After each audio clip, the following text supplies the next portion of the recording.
Hello friends, good morning. Radhe Radhe, जय श्री कृष्ण। कैसे हैं आप लोग? आशा करते हैं बहुत ही मस्त, शानदार और ज़बरदस्त हों। तो आज का हमारा टॉपिक है जो कि हिस्ट्री का है, राष्ट्रसंघ।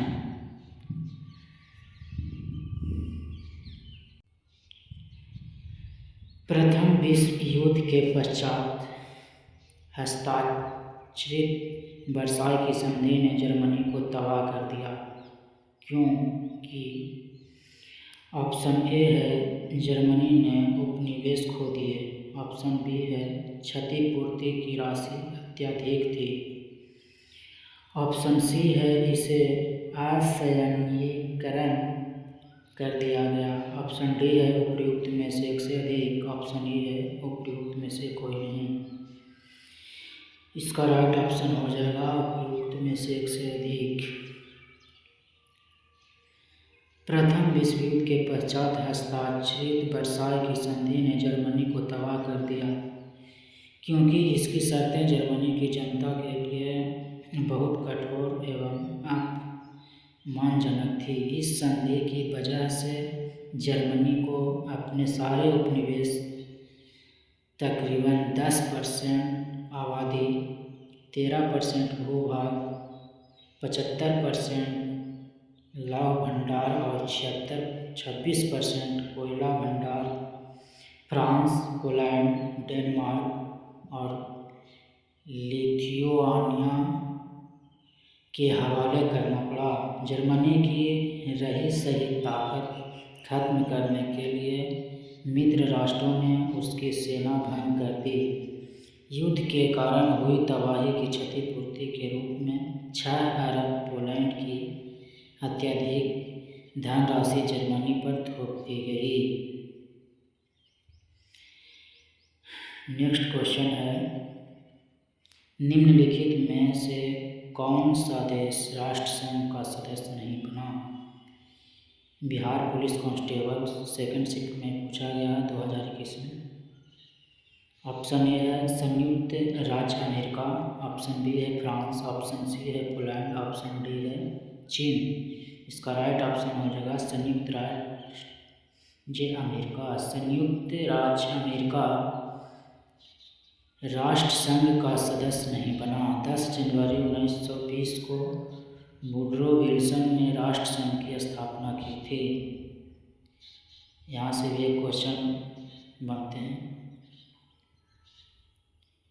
वुडरो विल्सन ने राष्ट्रसंघ की स्थापना की थी कब? तो 10 जनवरी 1920 ईस्वी को। किस संधि में द्वितीय विश्व युद्ध के बीज बोए गए थे? ऑप्शन ए है पेरिस की संधि, ऑप्शन बी है वर्सेल्स संधि, ऑप्शन सी है मित्रता की संधि, ऑप्शन डी है इनमें से कोई नहीं। इसका राइट ऑप्शन हो जाएगा वर्सेल्स की संधि। द्वितीय विश्व युद्ध के बीज वर्साई की संधि, वर्सेल्स संधि में बोए गए थे। द्वितीय विश्व युद्ध की शुरुआत 1 सितंबर 1939 ईस्वी को थी। 10 अगस्त 1945 को जापान ने आत्मसमर्पण का प्रस्ताव भेजा था। अगला क्वेश्चन है, लीग ऑफ नेशंस कब अस्तित्व में आया था? ऑप्शन ए है 8 जनवरी 1918, ऑप्शन बी है 14 फरवरी 1919, ऑप्शन सी है 10 जनवरी 1920, ऑप्शन डी है 15 फरवरी 1920। इसका राइट ऑप्शन हो जाएगा 10 जनवरी 1920। लीग ऑफ नेशंस कब अस्तित्व में आया था? तो 10 जनवरी 1920 को। लीग ऑफ नेशंस की स्थापना प्रथम विश्व युद्ध के बाद 10 जनवरी 1920 में हुई। इसका मुख्यालय जिनेवा में रखा गया था। इसका मुख्यालय जिनेवा में था। अगला क्वेश्चन है, राष्ट्रसंघ की स्थापना की संधि के परिणाम स्वरूप हुई। ऑप्शन ए है ट्रायोन की संधि, ऑप्शन बी है ब्रेस्ट लिटोवस्क की संधि, वर्साई की संधि, उपयुक्त में से एक से अधिक, उपयुक्त में से कोई नहीं। इसका राइट ऑप्शन हो जाएगा वर्साई की संधि। राष्ट्रसंघ की स्थापना किस संधि के परिणाम स्वरूप हुई? तो वर्साई की संधि।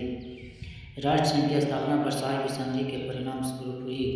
यह प्रथम विश्व युद्ध के अंत के बाद शांति व्यवस्था को बनाए रखने के उद्देश्य से स्थापित किया गया था। इस संघ का मुख्यालय जिनेवा में था। अगला क्वेश्चन है, किस घटना से राष्ट्र संघ के प्रभाव और अधिकार में गिरावट की शुरुआत हुई? ऑप्शन ए है द्वितीय विश्व युद्ध का प्रकोप। ऑप्शन बी है एबिसिनिया पर इतालवी आक्रमण। जापान द्वारा मंचूरिया पर आक्रमण। उपयुक्त में से एक से अधिक, उपयुक्त में से कोई नहीं। तो इसका राइट ऑप्शन हो जाएगा उपयुक्त में से एक से अधिक। एबिसिनिया पर इतालवी आक्रमण और जापान द्वारा मंचूरिया पर आक्रमण दोनों घटनाएं राष्ट्र संघ के प्रभाव और अधिकार में गिरावट की शुरुआत मानी जाती है। इन घटनाओं में राष्ट्र संघ प्रभावी ढंग से हस्तक्षेप नहीं कर सका, जिससे उसकी शक्ति और विश्वसनीयता पर प्रश्न चिन्ह लगे। उस विश्व संस्था का नाम बताएं जो 1920 ईस्वी में स्थापित हुई और 1939 ईस्वी में भंग कर दी गई। ऑप्शन ए है वार्सा पैक्ट। ऑप्शन बी है क्रीमिया की संधि। ऑप्शन सी है league of nations. Option D है यूरेशिया पैक्ट। इसका राइट ऑप्शन हो जाएगा option number C, league of nations. उस विश्व संस्था का नाम राष्ट्र संघ लीग ऑफ नेशंस है, जो 1920 में स्थापित हुई थी और 1946 में वास्तव में भंग हुई। हालांकि इसकी प्रभावशीलता 1939 के आसपास ही समाप्त हो गई थी। राष्ट्र संघ की स्थापना प्रथम विश्व युद्ध के बाद शांति बनाए रखने और अंतर्राष्ट्रीय संघर्षों को रोकने के उद्देश्य से की गई थी, लेकिन यह अपने उद्देश्यों में सफल नहीं हो पाया और द्वितीय विश्व युद्ध के दौरान इसकी भूमिका लगभग समाप्त हो गई थी। अगला टॉपिक है राष्ट्रवाद का उदय और जर्मनी का राष्ट्रीय एकीकरण। जर्मनी के एकीकरण के बाद बिस्मार्क ने रक्त एवं लौह की नीति का परित्याग कर कौन सी नीति अपनाई थी? ऑप्शन ए है ब्लू पॉलिसी। ऑप्शन बी है शांति एवं निर्माण की नीति। ऑप्शन सी है शक्कर एवं बेर की नीति। ऑप्शन डी उपयुक्त में से एक से अधिक, उपयुक्त में से कोई नहीं। इसका राइट ऑप्शन हो जाएगा शांति एवं निर्माण की नीति। जर्मनी के एकीकरण के बाद बिस्मार्क ने रक्त एवं लौह की नीति के बजाय शांति एवं निर्माण की नीति अपनाई।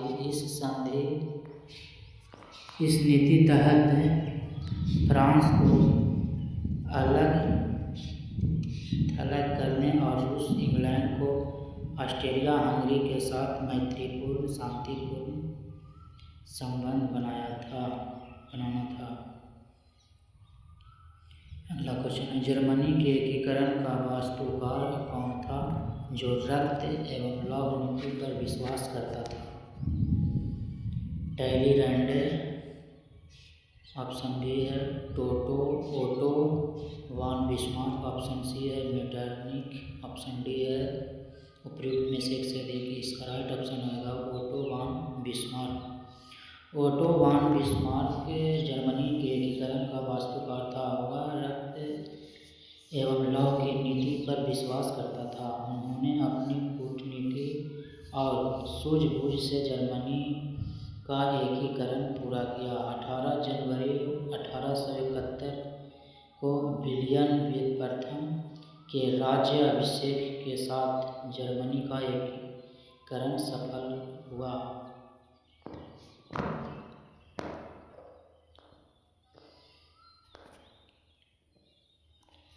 प्रशा के राजा विलियम प्रथम को कहाँ जर्मनी का साम्राज्य घोषित किया? ऑप्शन ए है बर्लिन में। ऑप्शन बी है प्राग में। ऑप्शन सी है बान में। ऑप्शन ऑप्शन डी है वर्साई की संधि। इसका राइट ऑप्शन रहेगा वर्साई की संधि। प्रूसिया के राजा विलियम प्रथम को वर्साई के हॉल ऑफ मिरर्स में 18 जनवरी 1871 ईस्वी को जर्मनी का सम्राट घोषित किया गया। यह घोषणा फ्रैंको प्रूसिया युद्ध के दौरान हुई।